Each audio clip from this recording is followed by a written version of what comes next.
как раз сейчас перемены, которые не было в течение 100 лет. Там, где вместе двигаем эти перемены. And that's what's at stake. It's not just about democracies versus authoritarians anymore. China, Russia, and Iran are not just trying to dismantle democracy, they're trying to redefine it by taking away territory and changing geography. But if we go back more than 100 years, we saw unnatural alliances start to form in the sense of what was bringing the world to a war. The empires of the past, whether it was Germany, Japan, or the Ottomans, despite their cultural, linguistic, and historical differences, tried to unite to preserve a different way of life. And had they won, we may be all living under some king at this point, but they did not. And that led to Nazi Germany, and we defeated that as well. And we won the 20th century, and we won the 20th century not because of our bombs and our bullets and our bunkers. We won the 20th century because of our conviction in our values, because of our ability to put our differences aside and to march forward because we knew that the threat was bigger than any one individual or any one nation state. And what that means is that we defeated this before, we can defeat this again. And so nationality is actually something I want to talk to you about today. But before I do that, in case you're wondering if I'm going to meet up with my Estonian friend while I'm here in Tallinn, he actually does not live here anymore. He lives in the Czech Republic. The last time I saw him was about 10 years ago at a military conference in Prague. And guess where he took me? He took me to the only Mexican restaurant in all of Czech Republic. It's called Czech Mex, believe it or not. And so, great food. But by the way, if I go out with you anywhere this weekend or these few days, please do not take me to a Mexican restaurant in Estonia. But in a more serious note, the reason why nationality is so important is because the state of the affairs in the world today.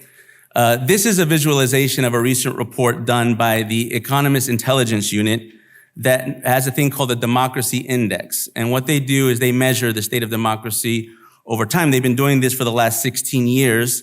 And what we can see is basically more than a third of the world is living under authoritarian rule, meaning 37.1% to be precise. Back in Washington, this is a big part of the foreign policy discussion. The rise of authoritarians and the democratic backslide in many parts of the world. There was actually a good article written by a prominent democracy scholar, Ann Applebaum, called "The Bad Guys Are Winning." It was I believe it was in the Atlantic, if I'm not mistaken. And I like the article, but I think there is a fundamental flaw in the premise. And it's actually a major flaw in this whole conversation about democracies versus authoritarianism, which is that, it's on the screen, nobody calls themselves an authoritarian. Nobody's publicly and vocally defending authoritarianism. The most authoritarian nation states in the world call themselves what? Call themselves democracies. So when we get into this war of words and definitions and deciding what gets labeled as a democracy or what gets labeled as an authoritarian, we end up falling into a trap that tries to define democracy when we should be defending it. We end up inadvertently establishing a false moral equivalency between true representative democracies and those other kind of quote-unquote democracies that use sham elections to disguise the fact that they're actually dictatorships with tyrannical regimes. We know which countries they are. They're on the map. It's the Cubas and the North Koreas, Russia, Iran, China, who all have bastardized the terms of democracy and have introduced the greatest period of authoritarianism that we have gotten to know in modern history. So in the end, perhaps I do agree with Ms. Applebaum in that the bad guys are indeed winning. But the question is why? Part of the problem is that we in the freedom movement spend too much time arguing about our differences. Whether it's libertarians or conservatives, classical liberals or Christian Democrats, we tend to focus on what we disagree on instead of finding common ground against common adversaries. This is a huge mistake. Because when the dark wave of authoritarianism comes crashing over your country, It won't care whether you're more of an Austrian economist or Chicago school, whether you've read Hume or Hayek. They will take your freedoms away all the same. There has not been an authoritarian, radical, leftist government in the world that has come to power without first dividing the right and pitting us against one another. So we should not let them do this. But we need to start by finding common ground, and doing so we can debate core concepts that we can unite around. The first is the simplest, I think, but very powerful concept of individual liberty.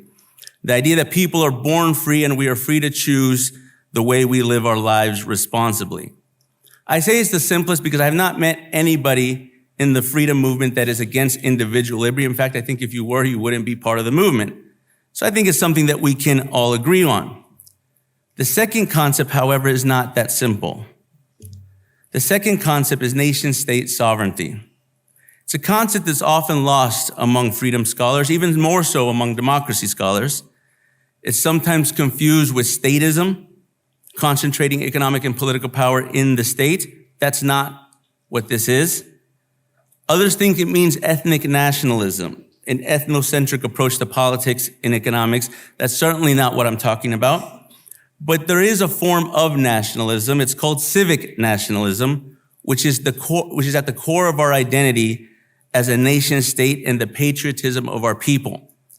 Civic nationalism is not about thinking your nation is above any other, but it's about having love of your country, respect for your flag, and being proud of your heritage. I can tell you firsthand that when you go to war and you make first contact with the enemy, it's not your love of liberty that's going to flash before your eyes, but rather the flag on your shoulder and the pride of your countrymen who are fighting alongside you that's going to give you the courage to push forward. But you don't just see this in war. You see this expression of national sovereignty every 4 years. You see it in the Olympics. You see it in the World Cup. Citizens from all walks of life, united by a common experience, standing up for their national anthem and saluting their flag because they love where they came from. That's a good thing. And this is being lost among many in the freedom movement, and we need to recover this. Democracy would have never reached the heights it hit in the 20th century had it not been for 1648 and the birth of the modern nation state. The rules-based international order would have never brought the most peaceful and prosperous period in history had democracies not had respect for individual liberty and national sovereignty. Many democracies are losing that respect today. Frankly, we wouldn't have won the Cold War against communism if we didn't understand this is the core of our being and that threat remains. We live in an anarchic world, and there is no world government, and nor do we want one. But me, Joseph, with all my individual liberty in the United States, I cannot do much against a hypersonic missile from China, which is why I need the nation state. Because in its truest form, national sovereignty within a representative democracy is the expression and defense of the individual before a violent and turbulent world. And that's what's at stake. It's not just about democracies versus authoritarians anymore. China, Russia, and Iran are not just trying to dismantle democracy, they're trying to redefine it by taking away territory and changing geography.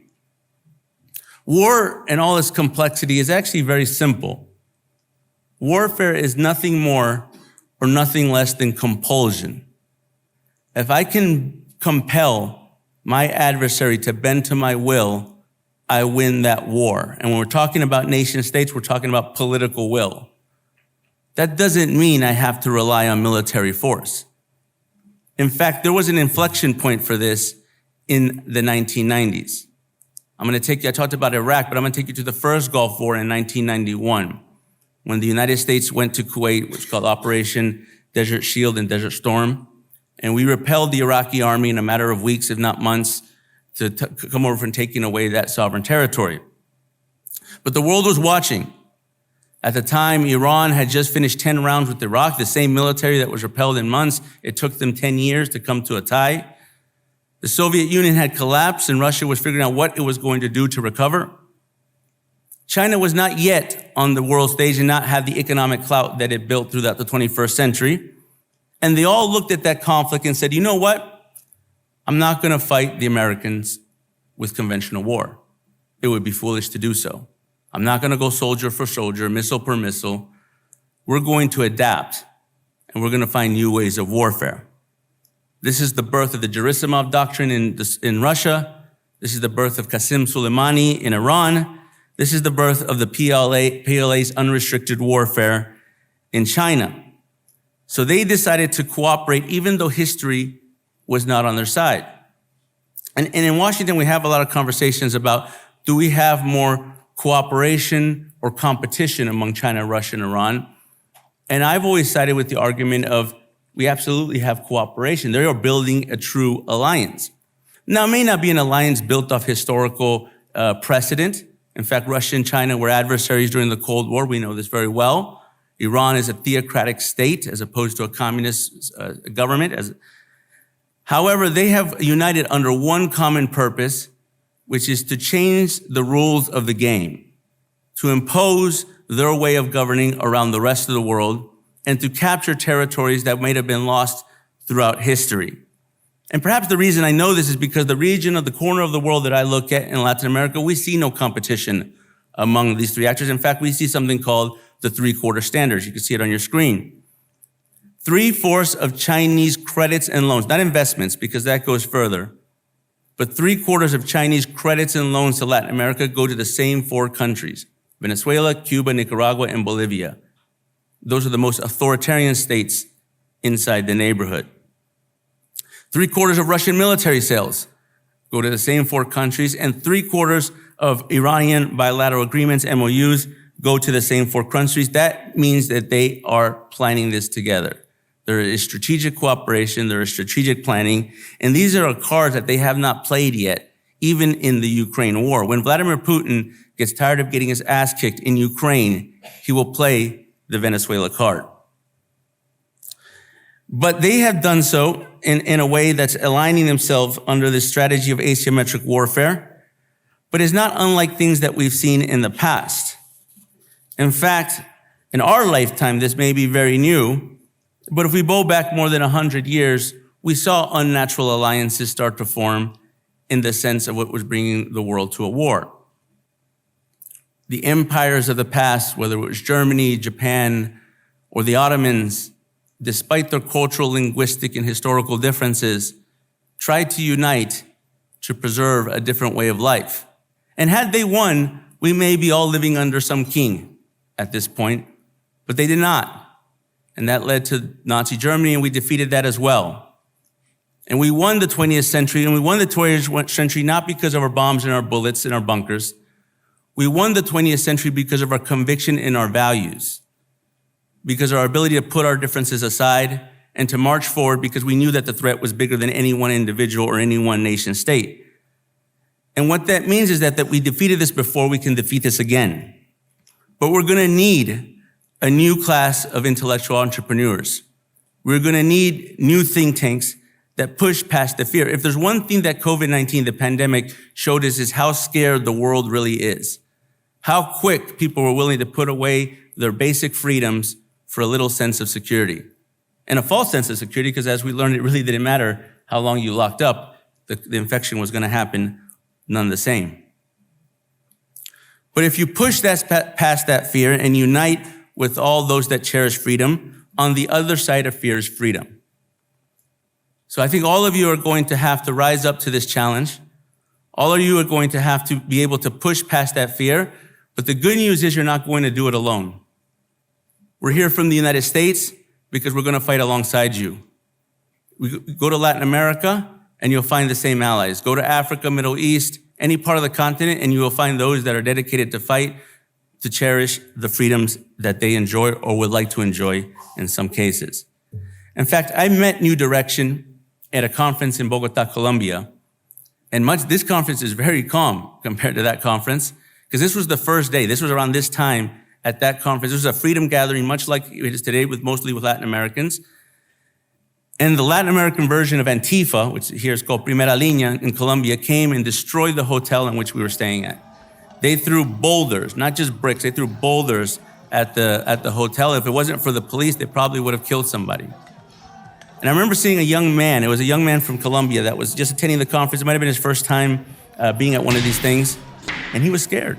Because he wasn't like, if you're in the room, you might not, you heard some noise, but you were pretty relatively safe. But if you were at the lobby, I was in the lobby because I was waiting to give my presentation. And I saw this young man who I think was arriving a little later, and he was scared. Because you might see it on TV, but when it's right up in front and personal, it becomes very frightening. And he was hesitant whether I should go to this conference. You know, they're throwing bricks at these people. They're trying to kill them. Do I want to be a part of that? You know, just because I like Austrian economics? And he looked at himself, and I didn't say anything to him. He looked at himself, and he said, you know what? I came all the way here. I'm going in. You know? He went inside. He stayed the whole time. And I think that's the kind of spirit we need. He was fearful. It's not it's not me. It's not the guy that went to Iraq and everything that can face these fears. The guy that never seen it before, but decides to keep going forward. And that's the kind, I think, of people that we're going to need in this movement to be able to defeat these challenges. So in closing, what I'd like to do is, and I know we're all friends in the room, so I'm going to ask you to do me a favor. I'm going to ask you to please stand up. If you don't mind, please stand up. And be careful with the water bottles. So please stand up. So we're all friends, but just in case, put your cell phone in your pocket. I'm going to ask if you can close your eyes. Close your eyes. And point to where is north. Point to the north. Where do you think north is? All right? Anywhere you think north is. Okay. Now open your eyes. Through these forums, through these conferences, through the leadership of groups like New Direction, over time we will all be able to point in the same direction. Thank you very much. It's been a pleasure to be with you.